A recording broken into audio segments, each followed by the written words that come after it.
Pahalgam incident இங்க நடக்க கூடாது, அதற்கு நீங்கள் நடவடிக்கை எடுக்க வேண்டும் என்று பேசிய போது முதலமைச்சர் எழுந்து சொன்னார், தமிழகத்தில் மத பயங்கரவாதமா, நாங்கள் இடம் கொடுக்க மாட்டோம், இங்கு அனுமதிக்க மாட்டோம் என்று.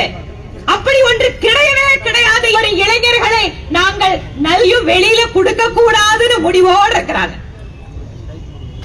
எதிர்கட்சிக்காரங்க என்ன பேசினாலும் வீடியோ வராது. தமிழக அரசு கருத்து சுதந்திரத்தை பத்தி பெருசா பேசுறாங்க. நான் கேட்கிறேன், பாரதிய ஜனதா கட்சி சார்பில் நாங்கள் கேட்கிறோம், கோயம்புத்தூர்ல நடந்த வெடிகுண்டு, கார் வெடிகுண்டு வழக்கு 4 குற்றப்பத்திரிகை தாக்கல் பண்ணியிருக்காங்க. முதல்ல கோட்டை சங்கமேஸ்வருக்கு நாம் எல்லாரும் நன்றி செலுத்த வேண்டும். அந்த கோட்டை சங்கமேஸ்வருடைய அருளால் இன்று கோயம்புத்தூரில் நூற்றுக்கணக்கான நபர்கள் உயிரோடு நடமாடிக் கொண்டிருக்கிறார்கள். தமிழக அரசு என்ன சொன்னார்கள்? அந்த மாதிரி ஒண்ணுமே கிடையாதுன்னாங்க. இப்ப கூட அதே முழு பூசணிக்காய சோத்துல மறைக்கிறாங்க. இருந்ததுன்னு சொல்லுங்க, ஆமா இருக்குது, நடவடிக்கை எடுக்கிறான்னு சொல்லுங்க. அதை விட்டு மத பயங்கரவாதம் இங்கு கிடையாது என்று நீங்கள் மக்களுக்கு தவறான தகவல்களை கொடுக்கிறீர்கள். இங்கு எத்தனை பேர் சட்டவிரோதமாக இருக்கிறார்கள் என்கின்ற கணக்கை பற்றி வெளிப்படையாக தமிழக அரசு அறிவிக்க வேண்டும். இதோ கோயம்புத்தூரில் இந்த கார் வெடிகுண்டு வெடிச்சதுக்கு பின்பாக கைது செய்யப்பட்ட நபர்கள் இன்னைக்கு வரைக்கும் 17 பேரை அரெஸ்ட் பண்ணிருக்காங்க. 17 பேரு நம்முடைய தேசிய புலனாய்வு முகமை அரெஸ்ட் பண்ணிருக்கு. தமிழ்நாடு கவர்மெண்ட் எந்த சப்போர்ட்டும் இல்ல. என்ஐஏ கிட்ட வழக்கு போனதால நாமெல்லாம் இங்க உயிரோட நின்னுட்டு இருக்கோம். அந்த என்ஐஏ இது வரைக்கும் 4 சார்ஜ் ஷீட் போட்டிருக்காங்க. 17 பேர் அக்யூஸ்ட். அவங்க சொல்லி இருக்கக்கூடிய ஸ்டேட்மெண்ட் எல்லாம் படிச்சோன்னு சொன்னா அது வெளியே வந்ததுன்னா மிகப்பெரிய ஒரு பிரச்சனை இந்த சமுதாயத்தில் வரும். இந்துக்கள் அல்லாத நபர்களை கொன்றளிப்பதற்காகத்தான் இந்த உறுதிமொழியை எடுத்தோம் என்று பேசுகிறார்கள்.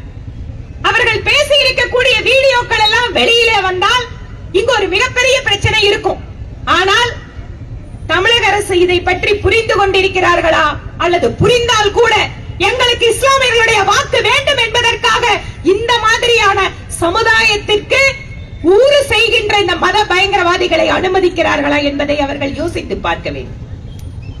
ஏனென்றால் மத சிறுபான்மை வாக்குகள் தங்களுக்கு கிடைக்கட்டும் என்பதற்காக இம்மாதிரியான அடிப்படைவாதிகளுடைய செயல்களை எல்லாம் ஆதரித்து பேசுகின்ற சூழலை தமிழகத்தில் திராவிட முன்னேற்ற கழகம் முன்னெடுக்கிறது.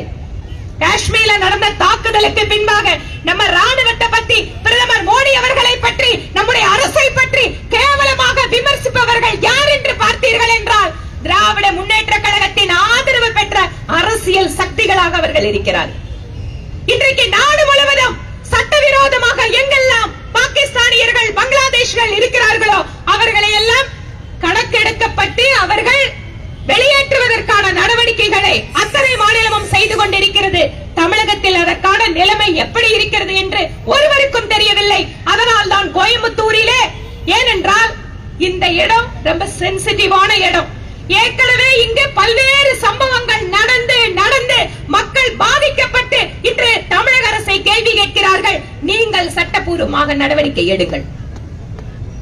இந்த கோரிக்கையை தமிழக அரசை வலியுறுத்தி இன்று தமிழகம் முழுவதும் நாம் ஆர்ப்பாட்டம் நடத்துகிறோம். எந்த காரணம் கொண்டும் இந்த நாட்டை பிரிப்பதற்கோ, இந்த நாட்டு மக்களை மத ரீதியாக கொல்வதற்கோ பாரதிய ஜனதா கட்சி அனுமதிக்காது என்கின்ற செய்தியை இந்த ஆர்ப்பாட்டத்தின் வாயிலாக சொல்கிறோம். ஒற்றுமைக்காகத்தான் தங்கள் வாழ்வை எத்தனையோ பேர் தியாகம் செய்திருக்கிறார்கள். அந்த தியாக வரலாறுகளை நாம் சொல்ல வேண்டும். இன்று நம்மை சூழ்ந்திருக்கின்ற ஆபத்துகளை சொல்ல வேண்டும்.